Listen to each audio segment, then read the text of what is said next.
league where champions rise, pushing limits in the oval till we touch the skies. From the green flag to checkered, it's a razor-thin edge, pushing harder with each second, living on the ledge, drafting on the straightaway, bumper to bumper, a split-second mistake and you're going under. From the green flag to checkered, it's a razor-thin edge, pushing harder with each second, living on the ledge, drafting on the straightaway, bumper to bumper, a split-second mistake and you're going under. Pit stops, time, perfect strategy in hand. Every driver, every team takes a bold stand. In the world of esports, this is where we collide. The Grind Cup unites us with passion and pride. Racing in the Grind Cup, we're burning the turns. Throttle wide open, feel the engines churn. It's the heart of the league where champions rise, pushing limits in the oval till we touch the skies. So here's to the racers, the Oval League's pride. Through every twist and turn, we ride or die. In the Grind Cup series, we find who we are, chasing glory and victory beneath the virtual stars. Racing in the Grind Cup, we're burning the turns. Throttle wide open, feel the engines churn. It's the heart of the league where champions rise, pushing limits in the oval till we touch the skies. Racing in the Grind Cup, where legends are made. The esports Oval League driving the arcade. Racing in the Grind Cup, where legends are made. The esports Oval League driving the arcade.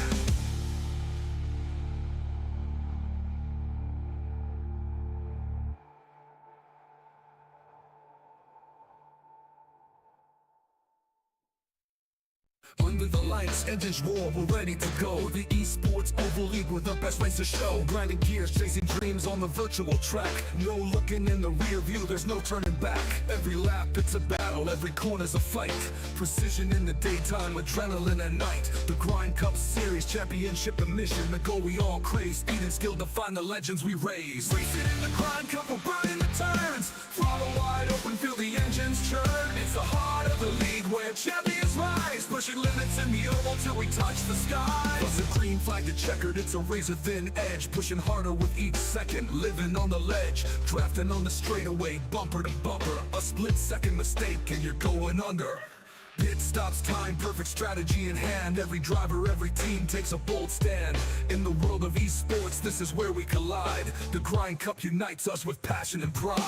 Racing in the Grind Cup, we're burning the turns. Throttle wide open, feel the engines churn. It's the heart of the league where champions rise, pushing limits in the oval till we touch the skies. The tires screech, hearts pound, adrenaline's fire. Lap by lap, chasing that finish line desire. Rookies and legends all fight for the crown, but only one will take the title down. Every lap it's a battle, every corner's a fight.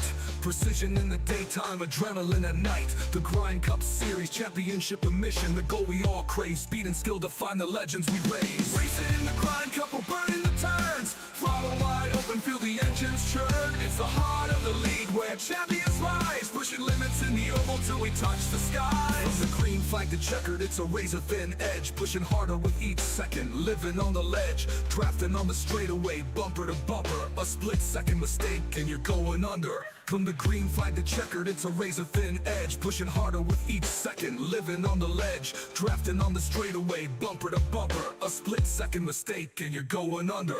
Pit stops, time, perfect strategy in hand. Every driver, every team takes a bold stand. In the world of esports, this is where we collide. The Grind Cup unites us with passion and pride. Racing in the Grind Cup, we're burning the turns. Throttle wide open, feel the engines churn. It's the heart of the league where champions rise, pushing limits in the oval till we touch the skies. So here's to the racers, the Oval League's pride. Through every twist and turn, we ride or die. In the Grind Cup Series, we find who we are, chasing glory and victory beneath the virtual stars. Racing in the Grind Cup, we're burning the turns. Throttle wide open, feel the engines churn. It's the heart of the league where champions rise, pushing limits in the oval till we touch the skies. Racing in the Grind Cup, where legends are made. The esports Oval League driving the arcade. Racing in the Grind Cup, where legends are made. The esports Oval League driving the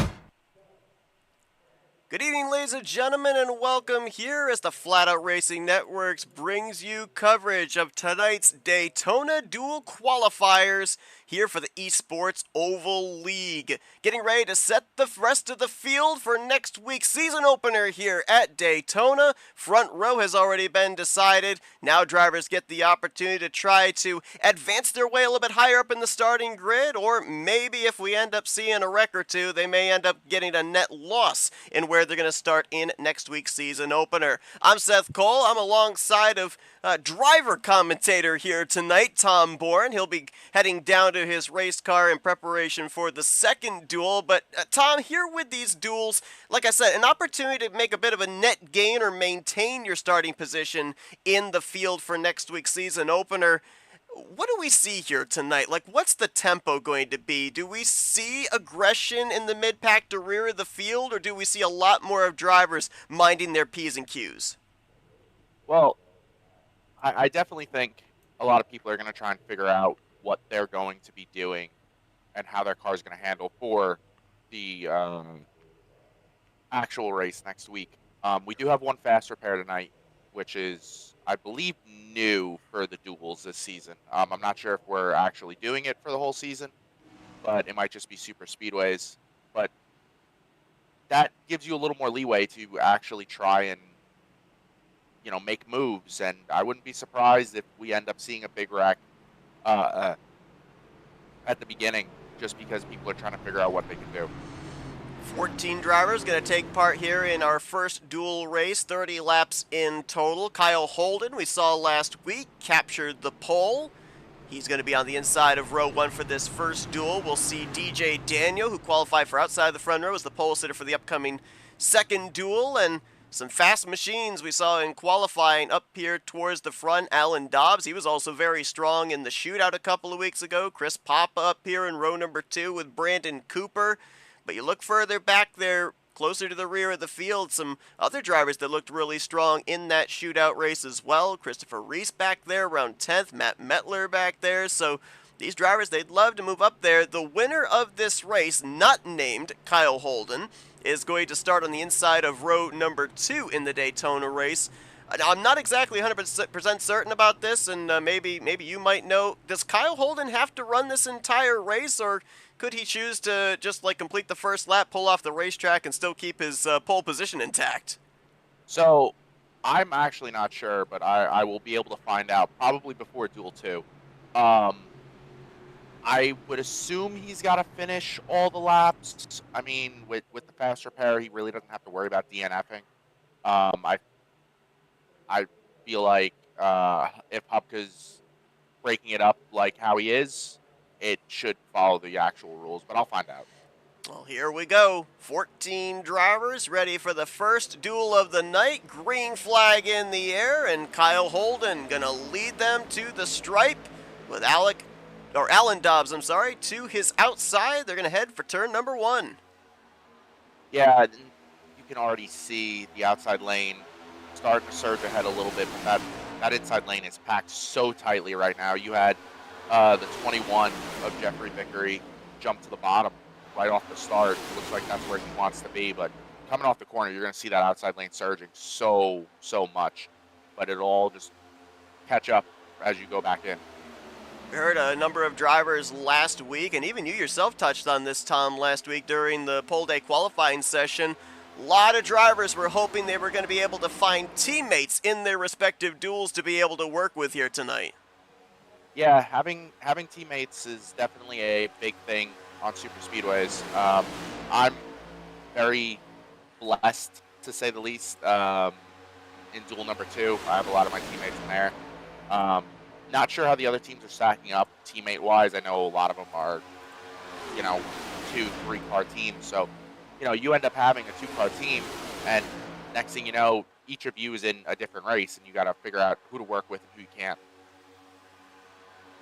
3-car breakaway for the time being. Chevy, Toyota, Ford up there with Dobbs, Holden, and Papa. Now Jeffrey Vickery closing right in there. Big run out of the Cumberland Farms Chevrolet. And he's going to bring the rest of the field right to him. Looks like the draft very strong here if you're able to get yourself lined up single file.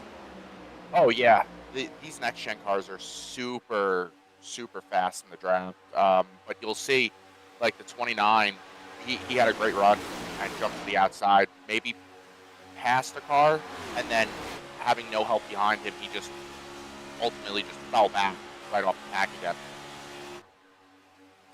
Saw there Kyle Holden glued to the back bumper of Alan Dobbs, who continues to show the way. Good battle going on back just a little ways outside of this top 5, side by side for around the 8th, 9th position. Looks like that might be the 31. Well, it was for a moment the 31 of Matt Mettler, who was leading the charge, and then he tucks down to the inside line, so now it's around the 9th position where they're all side by side. And really, if you're going to make an outside line work, you're probably going to have to start formulating it back there, hope that some of your front runners notice the line moving forward and jump up to help. Well, so one of the biggest things that's frustrating, at least when I'm racing, is when we start that outside lane in the back and then you see people jump up in front of that lead car, because ultimately that's just an accordion effect and it just checks up the outside momentum, and then you got to restart all of that but with one extra car in front of you. What about the fact you talked about just how willing these cars are to be able to generate a run in the draft?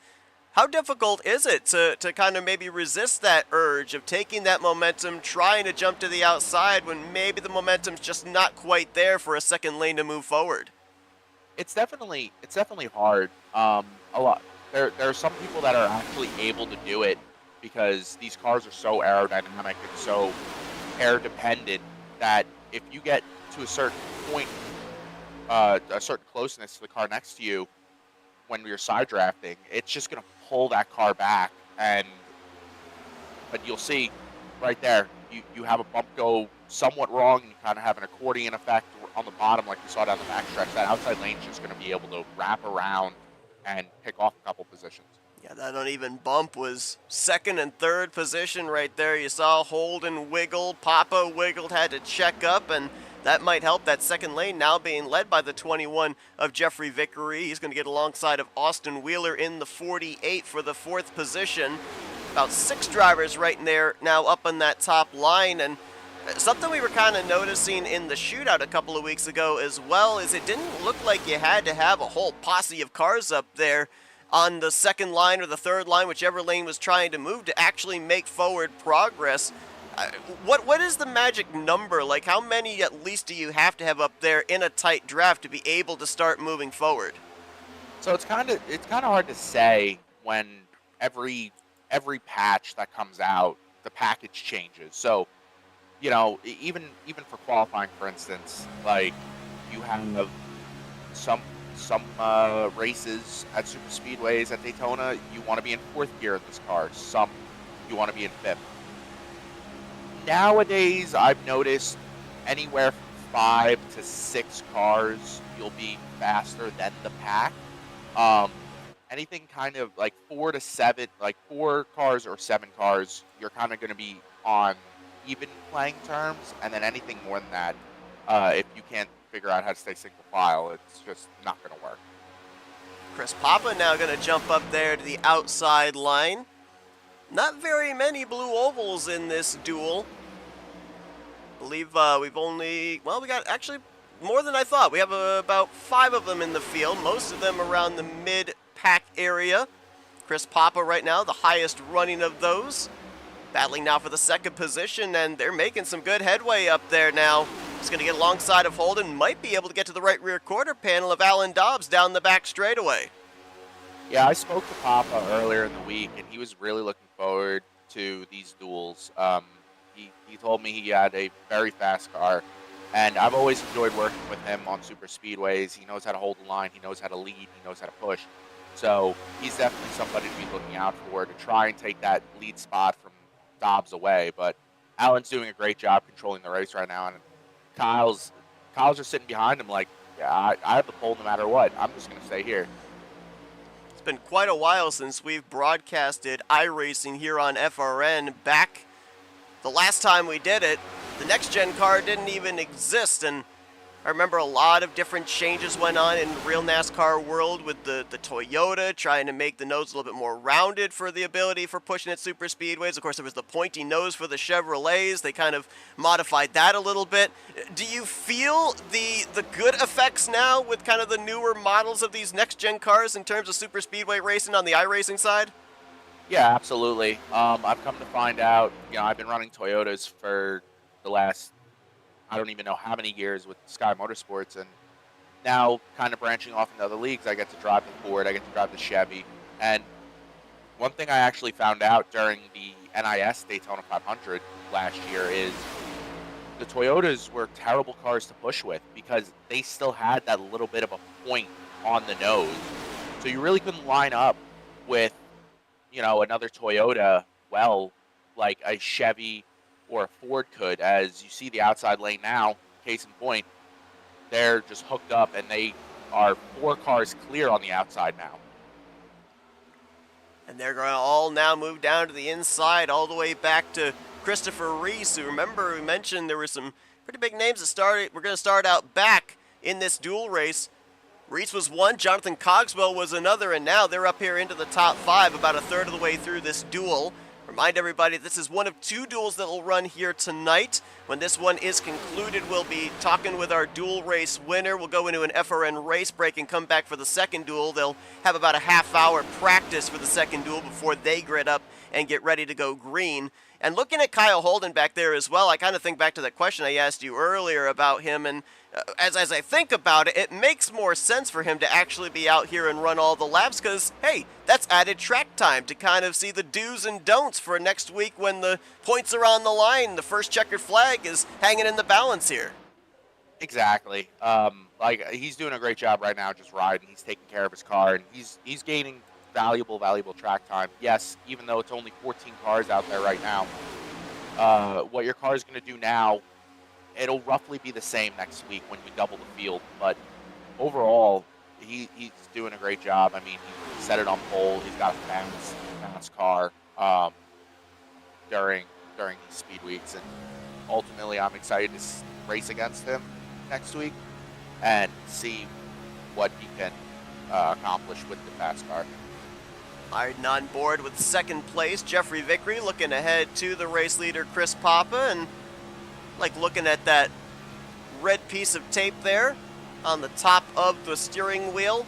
Wheel motion, very important in indicating just how good handling the race car is. The more movement, the more skittish that car may seem to be, and not seeing a whole lot of movement right there. Maybe a little jerk to the right heading through the exit of the tri-oval, but fairly steady right there through 1 and 2. But with the daytime conditions, the grip is definitely going away. I don't know if it's the tires wearing down and that grip starting to be less and less prevalent for these Goodyears, but most of these drivers in the early stages of this race, they were running in the high 45s. They're already down to the high 46s, a full second off the lap times they were turning in the first couple laps. Yeah, I think it just comes down to everybody's kind of single filed out. For some reason in these cars, you run faster too wide. I don't know what it is, but like I was saying with you asking me earlier about that magic number, this right here, this is not the magic number you want to be in if you're trying to catch the field, because, okay, you said it yourself, we're about a second off of what they were running side by side. And yes, they're not fully grouped up, but still, it's just, for some reason, there's just a lot of drag when you're have 9, 10 cars in a pack, single file. Single file can lead to more checkup going into the corners, and you documented just how quickly you can generate a run, and usually that run takes place second half of the straightaway going into a corner, so you have to breathe the throttle, not run over the driver in front of you. As you look a little bit further back here in the field, and Alan Dobbs, Kyle Holden, they were the forefront runners in the early stages. They've slotted now into the 5th and 6th positions. If you're Kyle Holden, I mean, when we get into the second half of this race, do you still continue to ride? Are you maybe looking if he has a teammate in this field to try and get up there to the front? Or do you maybe try something, kind of have this as a mock Daytona run for next week, see if there's something that you can kind of put away in your playbook for later on. I definitely think he'll be trying something. I watched him in some of the recruitment races, and I've raced with him before. He willing to build that notebook. I mean, it's not the same. It's not fairly different than the actual Daytona race next week. Like, we're just gonna have double the cars. So if you can do it, if it's coming down to the wire at the end of the race and you're running 6 single file like this, well, you practice this now. But say you're 2 wide, 3 wide, and you're running, 6 car on the bottom, well, it's going to be a lot different. Kyle's had some really good numbers here at Daytona to kick off Speed Weeks. Finished runner-up in that photo finish in the shootout a couple of weeks ago. Of course, going to be starting from the pole position next week in the season opener. Starting the pole here for this dual race as well. And currently running just outside of the top 5 in this current dual run. Chris Papa, remember, he qualified in that pole day qualifying session 3rd. Right now, with where he's running, he would maintain that 3rd position, but as these laps tick down, you gotta wonder just how long are Jeffrey Vickery, Jonathan Cogswell, Christopher Reese gonna be content to ride, because positions on the racetrack here mean an extra road jump up in the starting grid next week. Right, and one thing Hupka did mention, unfortunately, I don't believe he's going to be here tonight according to his chats, and this is why I bring this up. So anybody that misses the duel but qualified in, they will automatically be starting in the back of the field. So with that being said, there might be some people that are spread out in between all of us, and they'll just end up losing their position because they didn't race in the duel. But there's a lot of guys up here, like Cogswell, like Reese, that didn't have the qualifying runs they wanted. Ultimately, they're doing a great job to try and get a good starting spot and a good hit selection for the actual Daytona race. Yeah, looking over the current lineup that we were given for the respective dual races, 3 drivers that were scheduled to be in this first dual race not in the field. One of them is David Durand. Also another of them is Johnny Williams, who we had in our chat, saying that his pedals went out last week, so hopefully he'll have that sorted out to be able to participate in the season opener next week. And I'm trying to go down this this lineup here and find who that final driver is, and I believe it is McDonald, actually, who was 7th in actually he would have been 13th in pole day qualifying last week, would have rolled off the grid 7th in this dual race. Yeah, and I mean, it's a long race next week. It's not the end of the world to be starting in the back. I'd preferably rather be in the back, but ultimately I would like a good spot on pit road. Might not be the best spot as like the 1st or 2nd, but it'll still do, even for the dual winners of these races. So what is going on back here? Because we are slicing and dicing. We actually just had a car get put into the wall there. I think that was Brandon Cooper getting up into the 69 of Alex Little. Like, this is 8th place on back, and they have lost a ton of ground to the top 7. Yeah, so it looks like they were single file about a lap ago, and then I think they came up on a slow car, and they couldn't figure out... No, that wasn't a slow car, actually. They came up on a car that was definitely going slower than them in their path, and they just couldn't figure out how to get around him, because it looked like the 29 tried to stay behind him, and the 25 didn't want to, and it just jumbled them all up. And that's definitely going to cost them some valuable time, because there's not a lot of laps left. There's only 10 to go right now. Absolutely, and they're currently over 4 seconds back from that front pack of 7. So as things stand right now, you got Chris Roberge, you've got Jeffrey Kleinsma back there, Austin Cooper, Matt Metler. The best they can finish is 8th position, which would put them, I believe, 17th in the starting lineup for next week. So it may be a pretty hot and heavy battle for that 17th starting position, but very unlikely given the current circumstances, and as you pointed out, the amount of laps left, that any of them are going to be starting the Daytona race up inside of the top 10. Yeah, they're losing about half a second a lap, and right now it's only a 4-car pack trying to catch them. 25 is kind of falling off, and then you have Brandon Cooper and Alex Little just trying to catch up to the 25 and try and regroup this pack. But these laps will go by very, very quickly. I wouldn't be surprised if we see the front, 7 guys starting to actually battle here within the next couple laps. Talked about net gains and net losses here in a type of dual race at Daytona. Right now, the biggest net gain would be Jonathan Cogswell. He was originally, after last Wednesday's qualifying session, he was slated to start in the lineup at 27th. Right now, running in third, he would jump up to starting 7th place, a net gain of 20 positions. On the flip side, though, Brandon Cooper, he was actually 7th fastest on the grid in pole day qualifying last week. Right now, back in 12th position, he'd be starting back around the 23rd, 25th position on the grid. So, like we said, a lot of people don't maybe necessarily put a lot of emphasis on the duels, but it can change your fortune for the better or for the worse, depending on how many cars you're going to have to pass when the green flag flies next Wednesday night. Exactly, and personally speaking, I don't mind being in the back. I know a lot of people want to be up front and stay up front, because if they're up front, everything's happening behind them, all the wrecks, all the carnage and whatnot. So I wouldn't necessarily think it's a bad thing for these guys to finish where they are. But ultimately, if I were them, I'd want to be, because a win's a win, no matter what. I'd want to win this race, even if it didn't affect the starting positions, just because it's a win. So kind of a kick in the teeth for the guys running, 5, 6, 7 seconds back.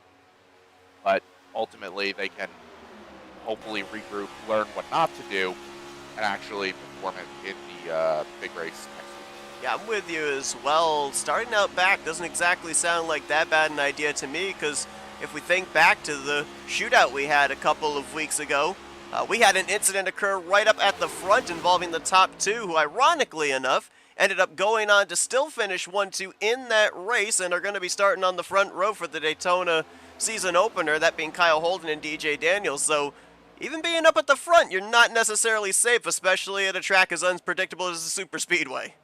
Yeah, we got pit stops happening. I didn't know how much fuel was in the car, but this is a good showcase of what's it's going to look like if we have to do green flag pit stops next week. That's Brandon Cooper, and here come the leaders in Vickery, Papa, Cogswell, Dobbs, Reese. Looks like only one driver.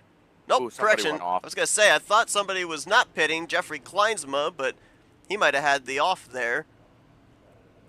Oh, a couple cars overshot right there. Austin Wheeler going to have to back it up. Oh, he got hit from the 31 going onto pit road. Kleinsma overshot. There were about 3 drivers right there in just that one camera shot alone that overshot their pit stalls. Better, I guess, to get it out of the way here in the duels, figure it out now than next week in the points paying race. Exactly, and we got, right now, looking at it, we got 4 black flags on the board for either speeding or missing the pit road or going off pit road. Looks like 29, 31, the 69, and the 99, and Brandon Cooper, the 54, he's out of the race right now.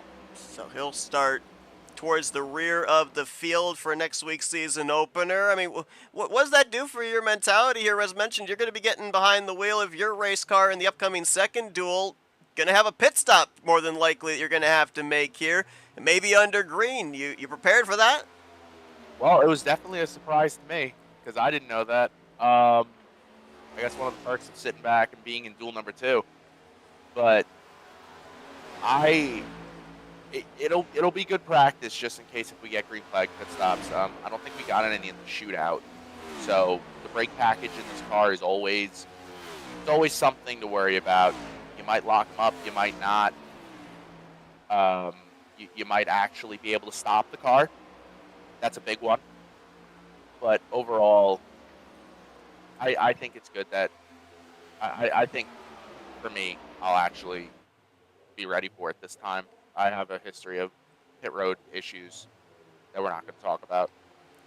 Alan Dobbs tucking in line there in the second position behind Vickery ahead of Cogswell. We looked just moments ago back at the 13 of CJ Papa, who was the leader before this cycle of green flag pit stops began, and he lost all of his time really on pit road overall. Most of these drivers spent about 25 seconds on pit lane. He spent 30 seconds.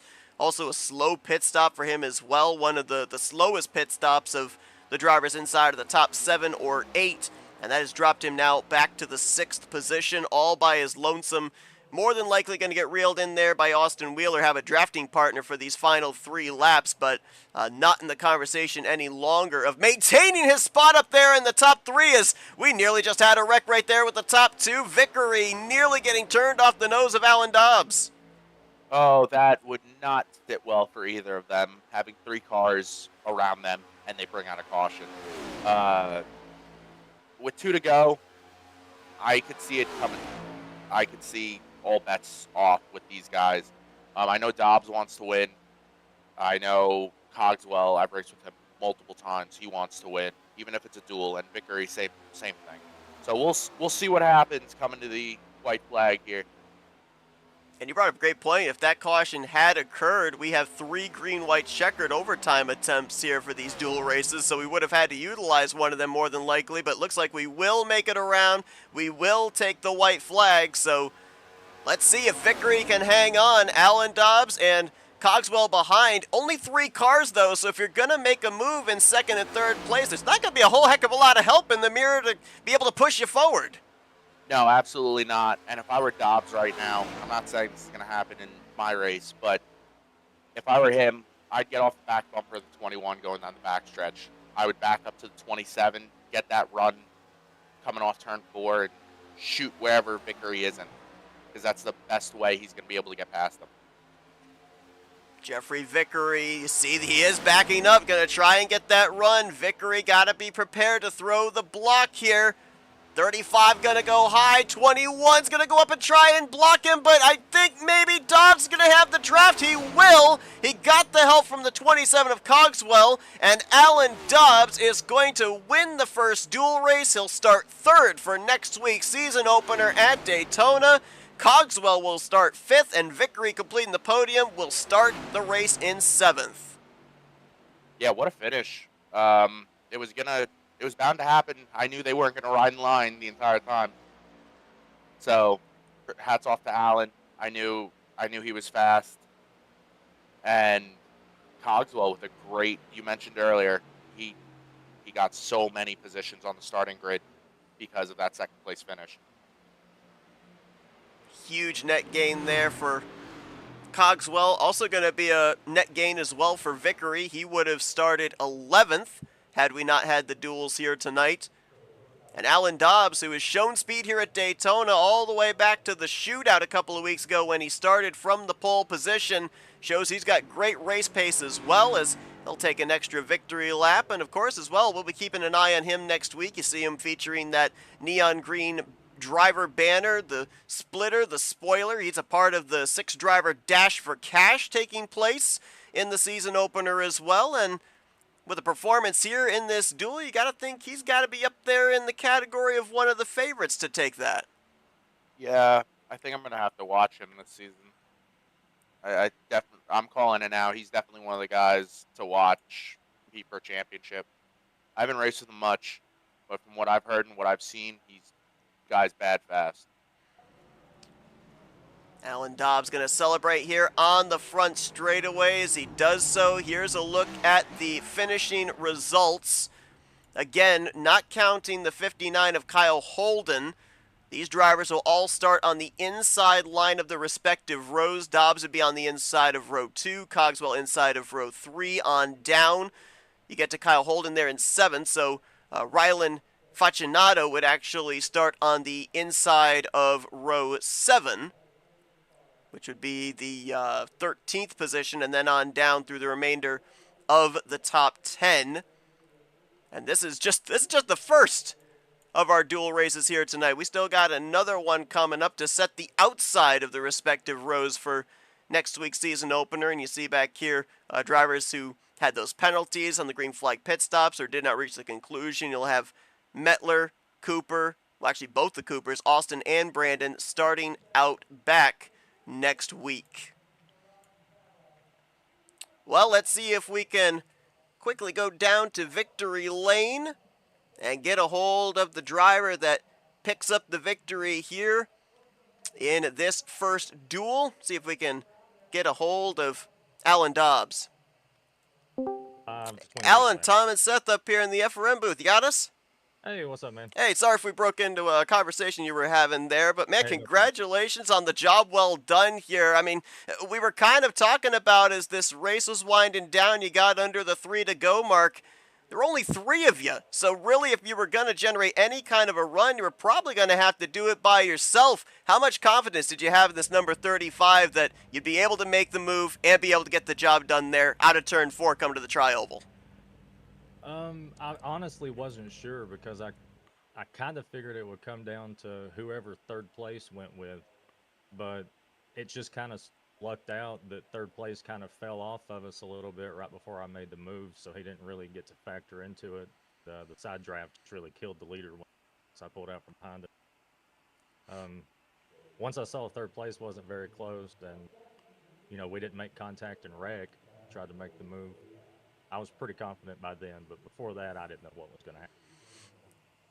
So maybe a little mock run for the season opener. Granted, there's only half the race cars out there right now, but you're going to be starting third because of this dual win in the upcoming season opener.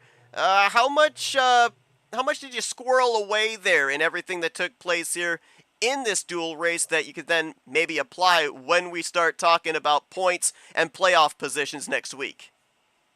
To be honest with you, I don't feel like that I really gained a whole lot of information about next week's full-length race, just because by the time it was time for everybody to want to get out of single file and start pushing and make the move, we were spread out all the way around the track. So it's going to be definitely much different next week because I surely don't expect 3 people to be running to the finish by themselves. I mean, Alan, weirder things have happened. I wouldn't put it past anything at super speedways for only 3 people to be left running. But You never know, but I'm not going to count on that. I'm not going to count on it either. It'd be really interesting to see that, but I'd rather not deal with it. So with you coming into this duel, were you trying to go for the win? Or trying to be up front, or wherever kind of you landed, because you've been fast all speed weeks. I've been watching you left and right, and I'm like, okay, I wouldn't be surprised if this guy ends up winning his duel.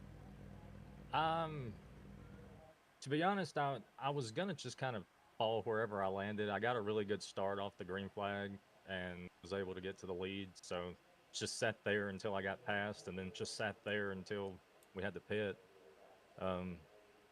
Like there wasn't a whole lot of movement through the field. Everybody was pretty relaxed.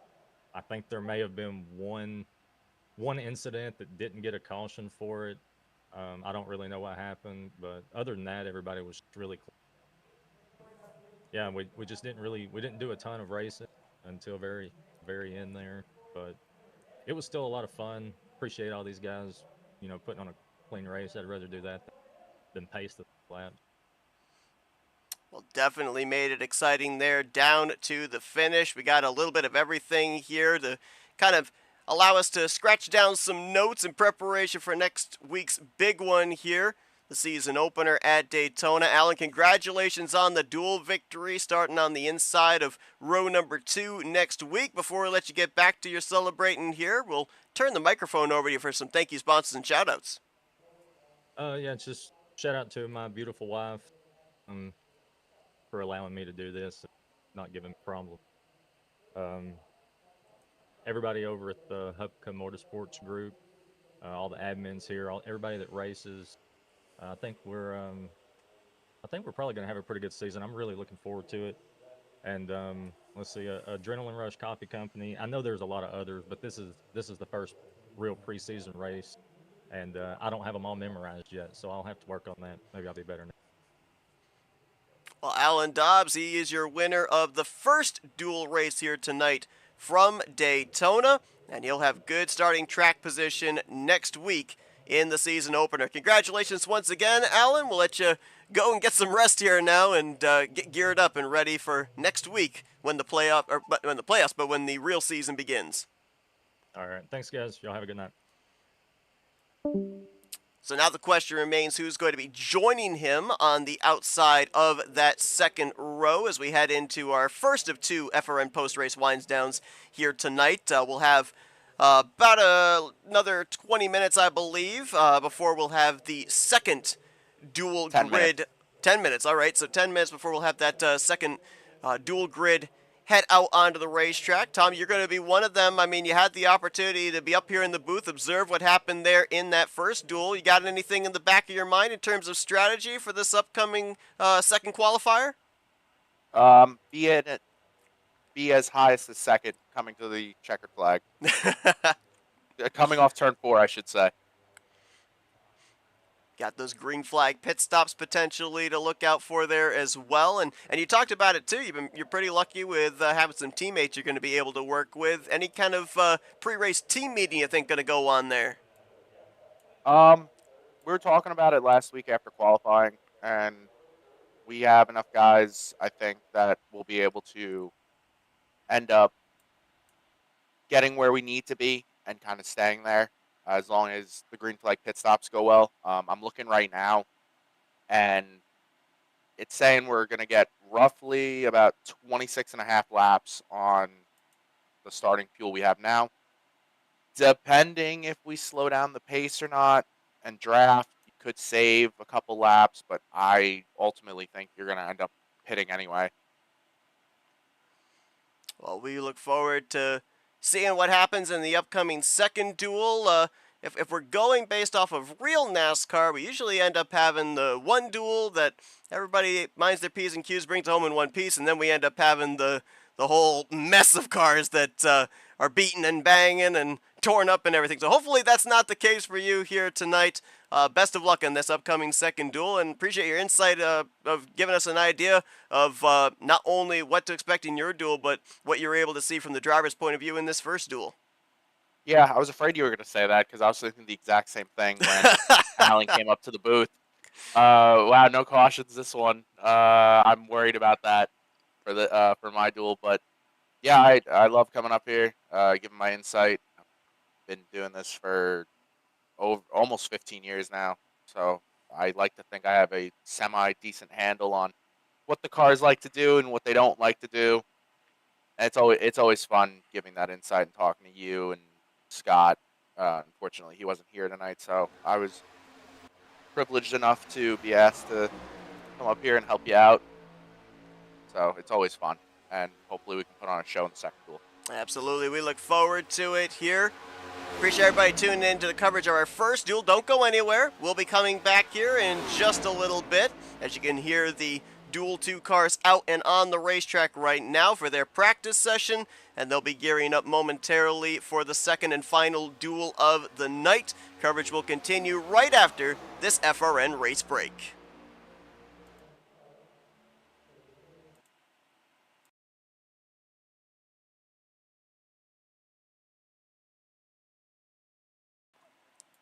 No, you're fine.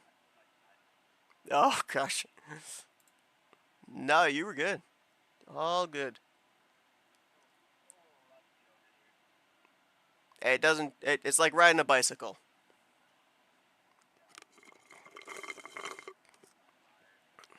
Oh, no. Oh, gosh. That's my worst nightmare. Oh, okay. Well, that's even worse. Well, then what's the use of a kickstand?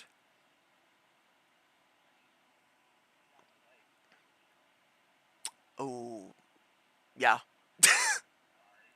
Dang.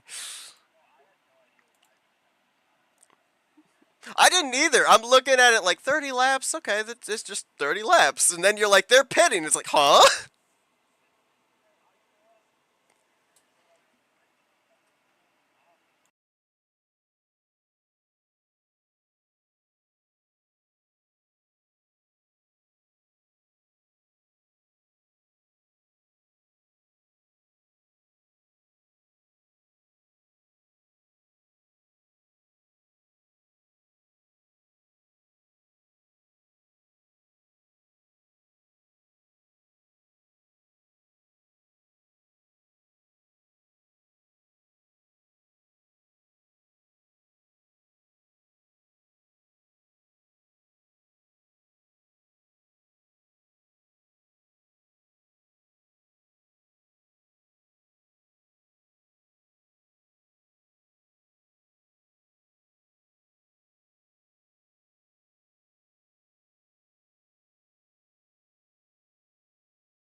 And welcome back, everybody, to FRN's coverage, the continuation of tonight's Daytona duels for the Esports Oval League. Duel 1 is in the books. Alan Dobbs taking the checkered flag, but we've got a second duel to run and a second driver to claim the outside of the second row.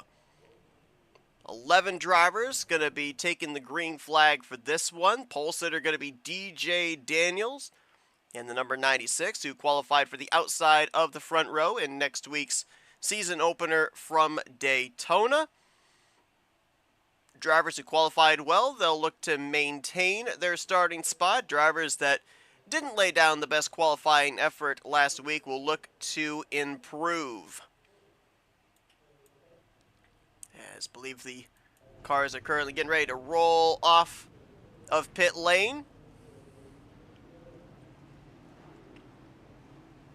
DJ Daniels and John Fike going to be the front row for this one. Finishing results will determine the drivers that will be on the outside of the respective rows in next week's starting lineup.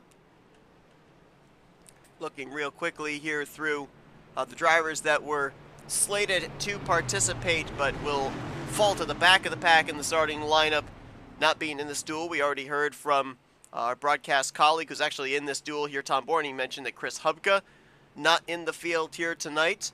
Looks like also Darling is not here this evening. Peters is not here this evening as well.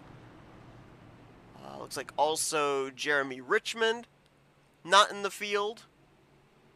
Number of drivers currently not in this duel, and so they will just fall to the rear of the field next week before we end up taking the green. We mentioned how Kyle Holden has had some incredible numbers here in Speed Weeks at Daytona. He was the pole sitter for the first dual race, going to be the pole sitter for the season opener. DJ Daniel has also put together some really good numbers. Of course, starting the outside of the front row next week, pole sitter here tonight, and won the shootout in a photo finish with Kyle Holden a couple of weeks ago. He's going to have a Toyota behind him in Noah Jackson to offer a push on this start. John Fike is going to have the Chevrolet of Tom Bourne behind him to offer drafting help. So Chevys versus Toyotas to kick off the second duel of the evening. Another 30-lapper, green flag in the air. Saw a lane change right there before they got to the start-finish line. I think that might have been 77 of Patrick McQuaid. I don't know if that is considered a legal move or not.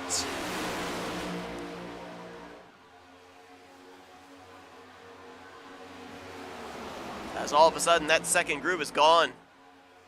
Only 3 cars up there, and they're not making much headway. Fike is falling back along with Tom Bourne, Chris Otto, as all the power currently is on the inside line. Christian Ruse going to move into the 3rd spot. Patrick McClendon up into 4th, and then it's side by side for 5th, as Fike is now going to move down to that inside line to slot into the 5th position. DJ Daniel going to come around, and he'll lead the first lap of this duel.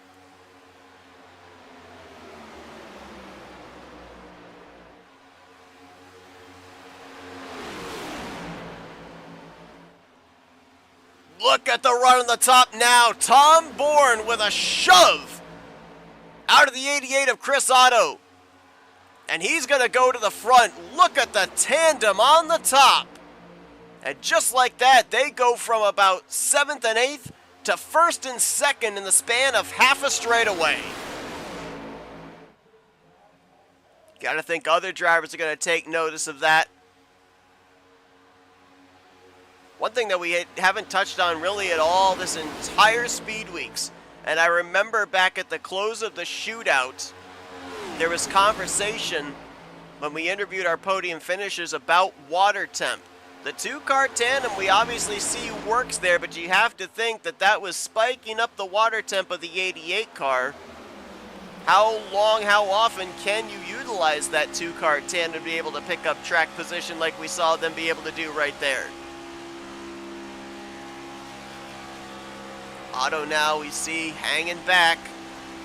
Nearly a car length and a half, almost 2 car lengths behind Tom Bourne. Might be looking to get a nice toe, be able to get a run, try and see if he can swing around for a position. DJ Daniel behind in the 3rd spot. If Otto were to make a move, would the 96 go with him, looking back from the race leader, Tom Bourne, who said he's going out here to win this thing or wreck trying. These drivers do have one faster pair that they can utilize if necessary. For those that aren't aware what the faster pair is, it's almost kind of a do-over. Is Dalton McKenney now with a big run. He's going to go to the point. Now he drops to the bottom. Here comes Alonzo King to the race lead with help from Sean Lauder. But the faster pair allows a driver to have a completely clean race car if they're involved in a wreck or get damaged in some way. But they only have one to be able to utilize. It's considered in a way a mulligan. As now Alonzo King. Looked like he went up to that outside line of his own accord. Maybe he didn't want to be up there at the front right now, and he'll turn the lead over to the AT&T Ford of Sean Lauder. John Fike will now move into 2nd with Patrick McClendon into the 3rd spot. We talked about Alan Dobbs and the green banner splitter spoiler that he had, part of the Dash for Cash next week. One of 6 drivers that were chosen at random to participate in the one here at Daytona. Those drivers would include Patrick McClendon, DJ Daniel, Johnny Williams, Alan Dobbs, Christian Ruse, and Alonzo King, who I didn't exactly see all of the lore that was going on in the chat, but apparently his name now in the Discord is He Who Moved More. I'm getting Voldemort, He Who Should Not Be Named vibes.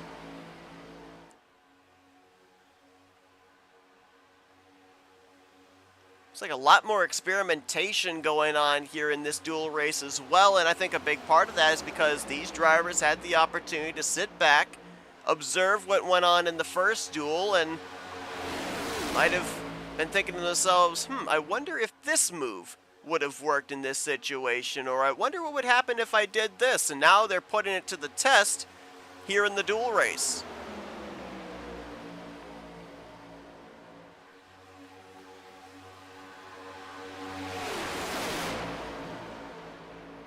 Just remember, folks, this is all setting up the starting lineup. Points aren't being paid out yet.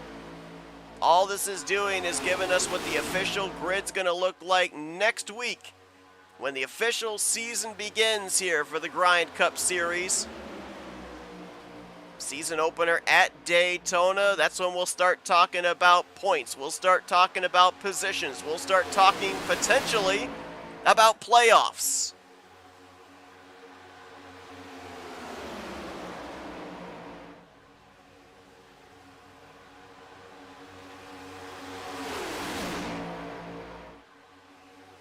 We're looking 3 wide. We were doing that a moment ago. We're back to 3 wide again. Middle of this group. At the front, Dalton McKenney with help from DJ Daniels, who now steps out of line, and he'll move down to the bottom of the racetrack to go back to the point. DJ Daniels is in the exact same position that Kyle Holden was in back in the first dual race. His positioning on the front row is locked.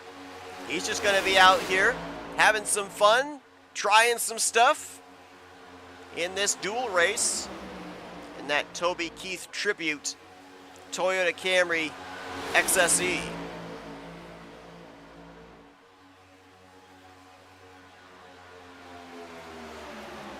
Dalton McKenney's now found a new drafting partner up in that second lane.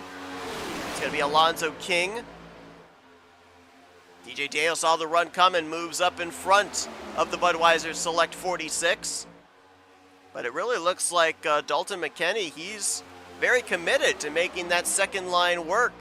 He's been up there numerous times, been able to find different drafting partners to keep him up there at least inside of the top 3, top 5. And on a couple of occasions, has generated a run to be able to get him to the front of the field. As now Alonzo King's going to step out, and he'll go up to the top side. 3, make that 4 Chevys up on that outside line there. Add in Christian Ruse and Patrick McQuaid. As a matter of fact, 2 drivers in this dual race actually were drivers that were highlighted in last year's season opener at Daytona. Patrick McQuaid was the pole sitter. DJ Daniels will be heading into next week, the defending winner of the Daytona season opening races. Big move there. King to the bottom. Ruse follows him, and look at how quickly they all congested, accordioned up right there. Daniels into the back of Ruse, into the back of King, and oh, he's all over the electric quarter panel off of turn 4. That could have been really messy, as now that little checkup allows everybody in that outside line to move down to the bottom. McKenney to the lead, McQuaid to second. Now Noah Jackson will slot into third. Looking back to see who would be the driver right now that would be in line to have the biggest net gain. The opposition of where they would have qualified in pole day qualifying last week is Noah Jackson with a little bit of a blink there. Looks like right now that driver would be Patrick McQuaid, who qualified 22nd last week, and right now in the 3rd position, which would have him starting 8th for the Daytona season opener next week. But still a long ways to go, only a third of the way through. And potentially a round of green flag pit stops still to be made. We ended up seeing that in the first dual race. Some drivers were able to nail it. A lot of other drivers had mistakes, whether it was speeding on pit road, overshooting your pit stall. Sun's been beating down on this racetrack. Pit stalls are very slick. We'll see if these drivers are prepared for that. We heard our driver commentator tonight, Tom Bourne, who joined me for the first duel, say he's not really looking forward to it. It took him by surprise when he saw drivers dive onto pit road. So, gotta wonder about everybody here. And speaking of, here we go. We're already going to get some pit stops here. That's Patrick McQuaid leading down a 5-car contingency, all comprised of Chevys. Christian Ruse is in, Alonzo King, Tom Bourne, and John Fike. So all the bow ties pitting together. Everybody got to make sure they hit their marks. Don't overshoot their pit stall. That could be valuable time lost, which translates to a lot of track position once everything cycles around. Fuel window must have been open right there for them to be able to come down pit road. But now what about the rest of these drivers? Do they see that, and do they come to pit road now? Do they wait until they absolutely have to come to pit road? A couple of them are coming in. Actually, looks like all the rest of them are coming in. Wow, that is a very fast entry in for Dalton McKenney. Locked up the right front. I don't know if he got that thing woed down quickly enough or not.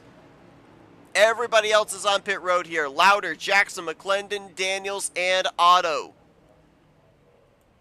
We'll wait and see if anybody's going to get hit with a speeding penalty. Looks like all the Chevrolets that came down together, they all left together, and they were all clean and good as far as being penalty-free.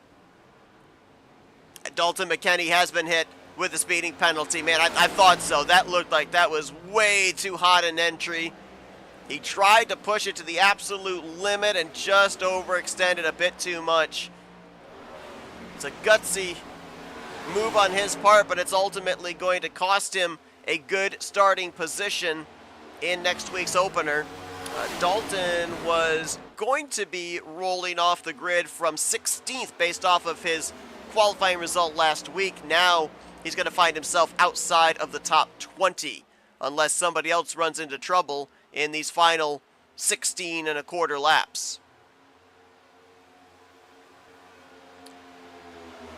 Not only did pitting early help these Chevrolet drivers, but they also got themselves all bunched up together very quickly when they left pit road, and look at how that is translated in allowing them to pull away. DJ Daniels is right now in the 6th position, and look at him, he's all by himself. He's got some help coming in the form of Otto, Lauder, and McClendon. but it might be too little too late. They will not have the numbers advantage. It's 5 cars to their 4. So right now, the 5 Chevrolets looking pretty good with their strategy.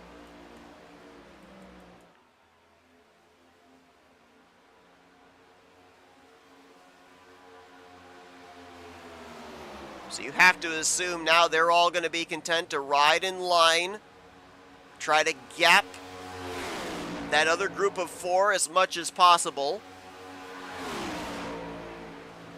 Noah Jackson, he did not have a pit road speeding penalty, but he had a very slow pit stop. He has lost even that second pack. He is nearly 10 seconds behind the race leaders in Dalton McKinney, despite having to serve the penalty there for speeding on pit road entry. He is on the tail end of the lead lap. Albeit, though, he's only about maybe a second ahead of the race leaders. They might catch him, if not this lap, definitely the next lap. I believe you just heard his engine right there, thundering by. Yep, there he is, heading into turn 1 as the leaders exit out of the tri-oval. And hold the phone, I'm looking at lap times here. That pack of 4, they're closing. That last time by, first group was running anywhere from 46.1s to 46.3s. That second group, they were in the 45.7s to 8. So they are catching, and if they just get just the slightest whiff of draft, they are going to catch up very quickly and be back up here in the conversation. This 2-car tandem is not hurting anything either there with Lauder and Otto. Clendon and DJ Daniels trying to stay in touch here as well. Right now, Chris Otto is their front runner to try and get up there and drag them into the lead group. There you saw McClendon tucking in line, so he's a lap down. We'll have to bear that in mind in the closing stages. He could be a proverbial X factor and help push somebody to a dual win. He's obviously hoping for a caution in these final 13 laps. He'd be the free pass car to get back on the lead lap, provided he is not the driver involved in the incident.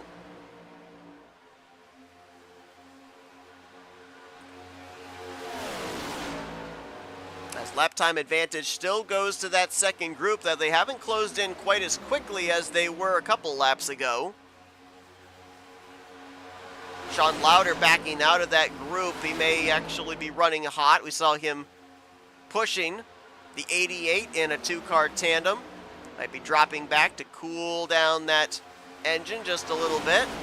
Looks like now it's Patrick McClendon who's moved into the pusher spot. Couple of Budweiser Chevrolets, all featuring the different Dale Jr. numbers. The 8 old school, and then the 88, the more recent Dale Jr. number.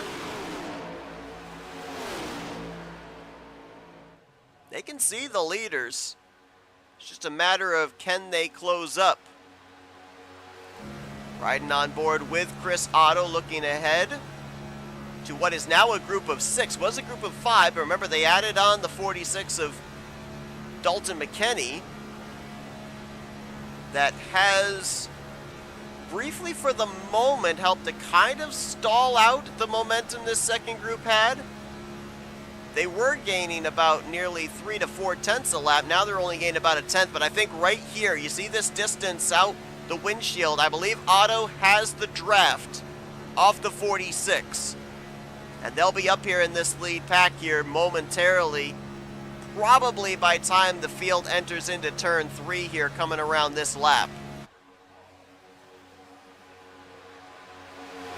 So that worked out for them despite being 1 lap off sequence from this top 5 when they came to pit road. And now, with everybody having come to pit road, now it's all going to happen here outside of the double yellow line. Pit road will no longer be a factor.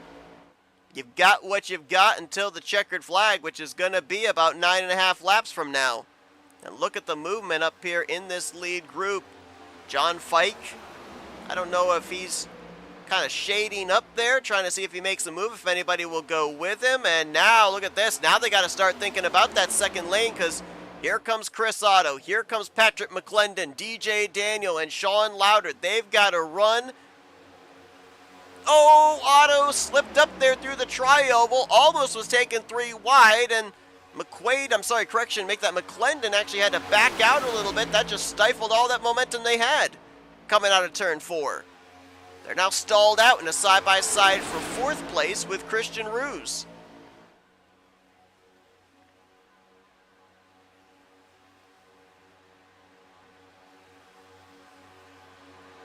There's a thing we have here in the broadcasting business called the commentator's curse, and I don't want to say it,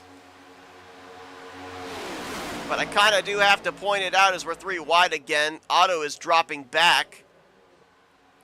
But Tom and I talked about it earlier at the conclusion of the first duel. There's usually always that nice clean duel, and then there's always the duel where you end up having a bunch of drivers on the tow hook. So far in this one, they've been able to keep it clean and green for these first 22 laps. Can we run that way to the checkers? Remember, we do have 3 green-white checkered overtimes to utilize should they be necessary. But it would be nice to see 2 clean dual races here this evening. We ended up having a thrilling finish because of it in the first dual race with Alan Dobbs pulling off the last-minute move to start on the inside of row number 2. And somebody else might be able to do exactly the same thing here, as here comes Christian Ruse to the outside. He's going to have some help from Tom Bourne. Going to have some more help there as well. That's Patrick McClendon up there in the 8. DJ Daniel as well in the 96.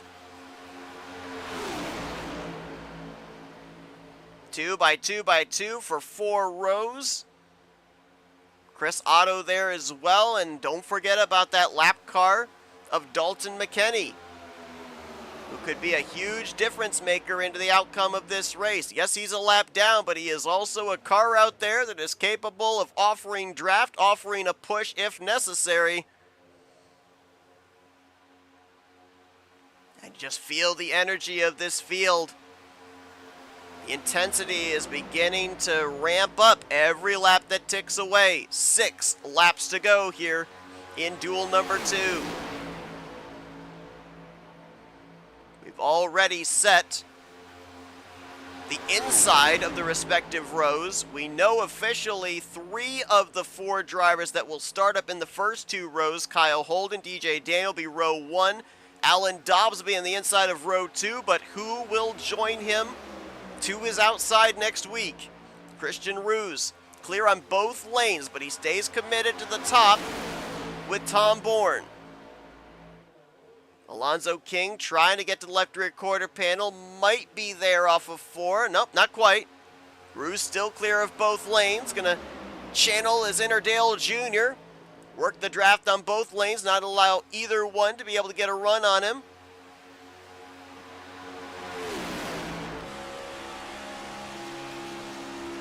As looking back to the 16 of Tom Bourne, you see on the right side, John Fike might have gotten to his left rear, which I believe means that Alonzo King is alongside him for the top position. Getting a push from the 65, dead even going into turn 3. At what point do the pushes become shoves? And think about it too, you can see the neon green banners and spoilers there. There are 4 of your 6 Dash for Cash drivers in this duel, so they're kind of learning the ins and outs of each other right here in just this 30-lap shootout. Imagine what they're going to be able to put to good use with what they've learned here next week when that cash is on the line. Car up ahead, that is Noah Jackson in the 20. I don't know if they'll catch him before the conclusion of this race or not. 3.5 to go. Jackson's only running about 2.5 seconds ahead, so I think they're going to catch him before this race is concluded. As still dead even. Outside line, Christian Ruse inside line, Alonzo King. Which lane is going to blink first? Which lane's going to get that surge of momentum they need to clear the other? Look at the movement here out of the tri-oval. The cars are literally dancing, they're floating, they're skating, whatever you want to call it. They are not planted to the ground, that is for sure. Still deadlocked. 5 cars on the top, 5 cars on the bottom. It all comes down to the energy generated from the second and third cars in line as to which lane's going to gain the advantage. You see the outside line moving up, the inside line, or inside line moving up, the outside line moving down, trying to side draft a little bit here. Ruse is clear once again. Outside Tom Bourne is DJ Daniel, and they're going to wreck. Caution's going to fly. We're going to overtime. DJ Daniel was going for an outside 3-wide move. Tom Bourne went to throw the block, and Daniels was there. I believe that Patrick McClendon and Sean Lauder were also caught up in that. And this makes things interesting in the fact that now Noah Jackson was about to go a lap down. He'll still be on the lead lap, and Dalton McKenney, the only lap machine, should be getting the free pass. He should be back in the lead lap as well.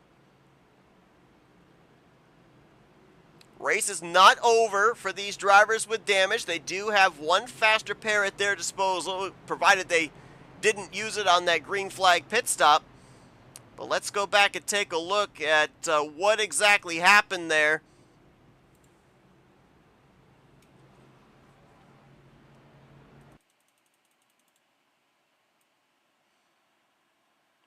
I just caught the tail, or the start of it.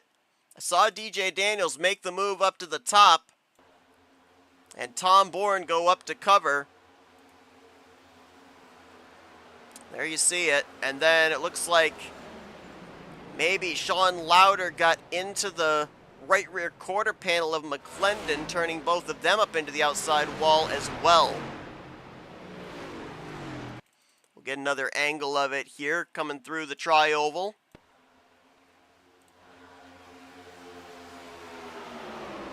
See the 96, he saw the lane. Tom tried to cover it, was a little too late. Pretty good contact with the right front for McClendon. Not sure how much damage the 96 got. Certainly would have had the nose pushed in. Looks like damage to the left front fender. You see him actually wiggling the car back and forth, trying to figure out just how much damage he really has. And this sets us up for overtime. First of 3 available overtime green-white checkers. You won't see anybody coming to pit road of your front-running cars. They all can make it on fuel. I don't necessarily think tires are going to be all that important. Maybe if you're running back around 6th, 7th, 8th, you might come down pit road and take on tires. I don't know just how much of an advantage they're really going to gain you, especially if it just comes down to a 2-lap shootout. But Noah Jackson indeed caught up to the field. Dalton McKenney went around and got his lap back. So the 11 drivers that took the green to start this race will take the green to continue and hopefully finish this race with only one overtime attempt needed, but all on the lead lap.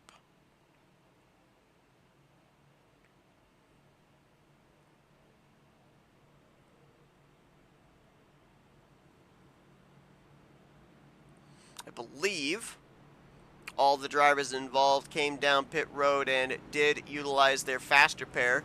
We'll be able to tell very easily if we cycle back here to the 8 of Patrick McClendon, who had a lot of damage on the right front fender. You can see brand new repaired race car behind him. Sean Lauder also had a lot of damage on his right front, and that has been repaired as well. So all these drivers good to go. Looks like lights are out on the iRacing pace cars, so we're getting ready to go back green next time by. Overtime rules, they have to get back to the white flag. Next flag ends the race. If they do not get back to receive the white, we rack them up and we do it again at least a maximum of 2 more times. Christian Ruse and Alonzo King. They were in that deadlock, though it was Ruse on the top and King on the bottom. Now they're flip-flopped with the 14 down low and the 80 up high for this restart. Patrick McQuaid and John Fike going to be in row number 2. Chris Otto, Noah Jackson now row 3. And then McClendon, Bourne, McKinney, Daniels, and Lauder. That's going to be your 11 drivers here to settle this thing out.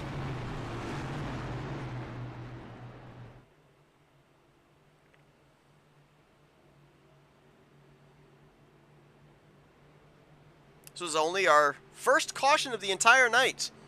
We ran completely green in the first dual race. The entire 30 laps under green flag conditions. Nearly got this one completely done under green flag conditions, but late caution coming out with a little less than 3 to go. Hopefully it's the only caution we'll see here during the entirety of the evening, but I don't know. You put these drivers in a situation like this where it's a 2-lap dash, an opportunity to improve your starting position on the grid for next week's opener here from Daytona. You're going to want that extra spot or 2 that jumps you up an entire row, 1 position, up 1 row on the starting lineup. Through the Geico restart zone, green flag in the air. Next time by will be the white or the caution, depending on what happens here in this next 2.5 miles.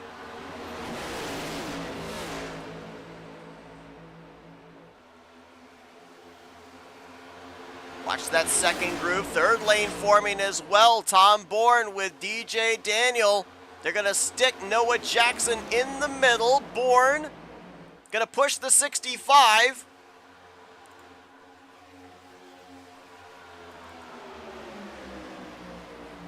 As King now with help from Fike, he's going to be out clear. Ooh, Noah Jackson very squirrely there. The car in the middle, a lot of air moving around his Toyota.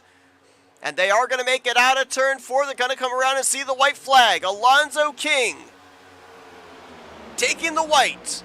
Here comes DJ Daniel to the top. King goes up to cover. Bourne looks to shade up the middle, 3 wide. Almost 4 wide back there as McQuaid was on the apron. We're 3 wide, 3 rows deep. Fike to the inside of King for the top position. Down the back straightaway, King's got the advantage. Big push from Tom Bourne. Dalton McKinney back in this conversation after being a lap down. He's in a fight for third with DJ Daniel. So here they come, out of turn number 4. Spin in the back, Chris Otto goes around. Murcar spinning, but to the stripe. It's going to be Alonzo King who's going to pick up the victory. King will start outside of row 2 for next week's season opener at Daytona. Tom Bourne, who finished his 2nd, he will start 6th. And Dalton McKinney, who got the free pass here for this overtime green-white checkered, fought his way all the way back up to 3rd, so he will start 8th next week.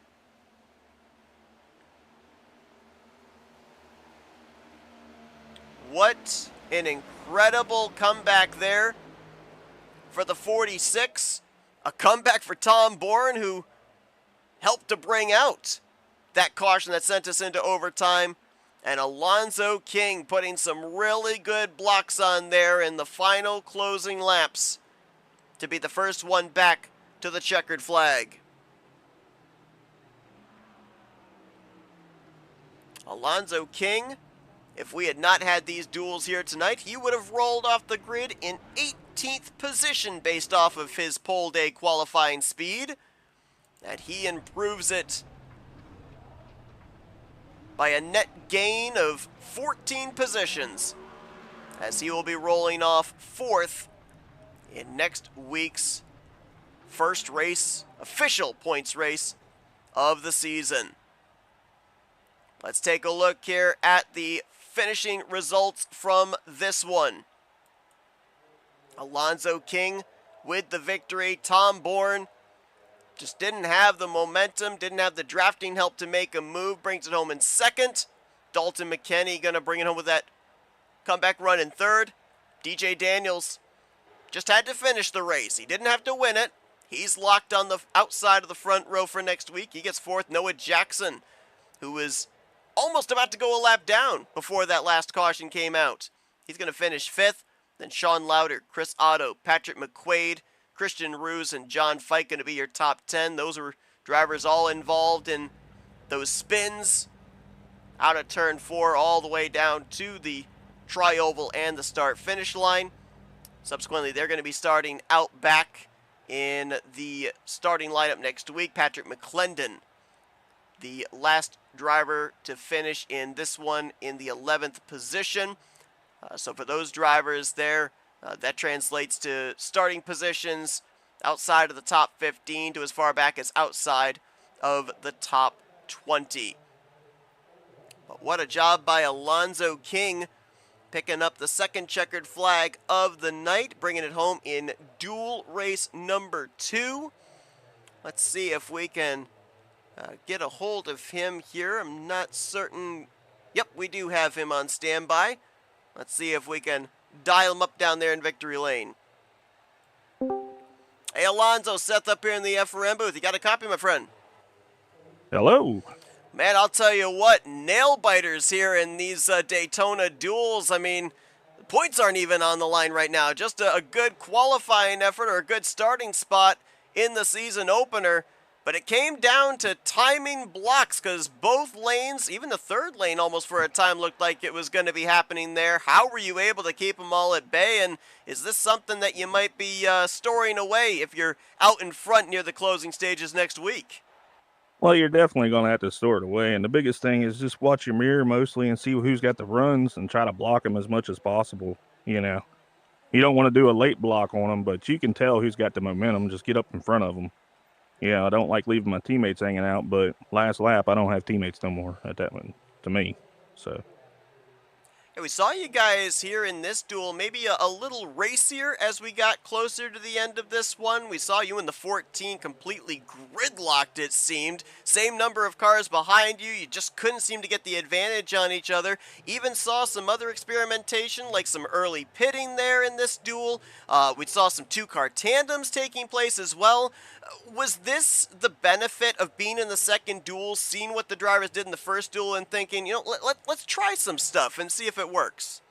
No, that was 100% the benefit of watching that first duel. You know, you can tell, you know, even if who's out front, what their fuel mileage is going to be. And as teammates, we all collectively got together and you just pick a random lap to pit on. You know, you don't want to pit on 5, 10, or 15 because people's going to guess that. So we were like, all right, lap 12 going to 13, just let's go get fuel, and you'll have it till the end, you know. So next week, that's why we came down, and that's why we did what we did. And at the beginning of the race, everybody was trying to conserve fuel. So that's why I kind of pushed the outside. I'm going to make them run hard to use their fuel up so our strategy works. Absolutely. Now, let's say that last caution doesn't come out, and you have to, with all that momentum still going on that long green flag run you guys are on, you have to play defense there, coming to what was going to be 2 laps to go in regulation. Any difference in what you have to do as the race leader? Is there a slight difference in mentality in what your job is when it's a 2-lap shootout like that as opposed to a 2-lap shootout on a restart? Side drafting is key. If you're on the long runs like that, you know, getting up closer to the outside car to try to stop his momentum, try to suck him back to you. But when you start doing that, you also have you know, they're going to hit 3 wide at that point because the cars behind him are going to start stacking up. They're going to have runs, so they're going to shoot to the outside. So it's 50, 50, 90 if that's going to work 90% of the time, you know. But side drafting would be key at that point. Well, incredible job here tonight. Chevy's looked really good here this evening in race trim. 2 of you are going to be starting up there on that second row. Going to have good starting track position in next week's season opener. Hopefully we can see you up front pulling those same type of moves in the closing stages of that one with points and potential playoff positions on the line. Alonzo, before we let you go, floor is yours for thank you, sponsors, and shout-outs. Yeah, I just got to give a shout out to Dirt Floor Motorsports or Esports, Signature Esports, MVP, My Veterans Passion. They do a lot of stuff with veterans while gaming, stuff like that, help for PTSD and stuff like that. Big shout out to you guys. I watch your broadcast; it's amazing. And big shout out to Grind and Chris putting on this fun time. Let's put on a show. That's all I'm asking.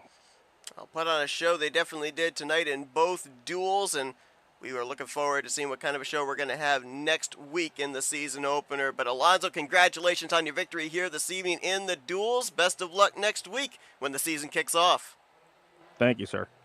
That's Alonzo King. He is your winner of duel race number 2. Alan Dobbs, the winner in duel race number 1. So they'll make up the second row with their Chevrolet bow ties behind the Toyota Camrys of Kyle Holden and DJ Daniels. But the field, for the most part, is now set. We, of course, have a couple of drivers that didn't make the duels here tonight, so they'll start out back next week. But we, for the most part, know what the starting lineup for next week's season opener is going to look like. But a lot of drivers, they say it's not about where you start, it's where you finish. There's a lot of moving chess pieces, and super speedways are very unpredictable. So what kind of a race are we in for next week? When we start to talk about points, who knows? But these speed weeks have been incredible. We had that great photo finish in the shootout, an exciting pole day qualifying event last week, and 2 really exciting Daytona duels here tonight. Stage has been set. It's time for the main event. Hope you guys enjoyed our coverage this evening, but join us next Wednesday night, 9 p.m. Eastern Standard Time, right back here on the Flatout Racing Network YouTube channel, as we'll bring you coverage of the season opener of this season of the Esports Oval League's Grind Cup Series. Again, appreciate Tom Bourne joining me up in the booth for duel number 1, and appreciate all of you tuning in here tonight. We'll see you guys next Wednesday as the season kicks off and the playoffs start to be on the line. Until then, I've been Seth Cole, and you've been watching another broadcast courtesy of FRN, the Flatout Racing Network. This broadcast is the copyrighted work of Flatout Racing Network and may not be rebroadcast, retranslated, or used in any form without the express written consent of Flatout Racing Network and iRacing.com Motorsports Simulations. Flatout Racing Network would like to thank you for your support, and we hope you enjoyed tonight's broadcast.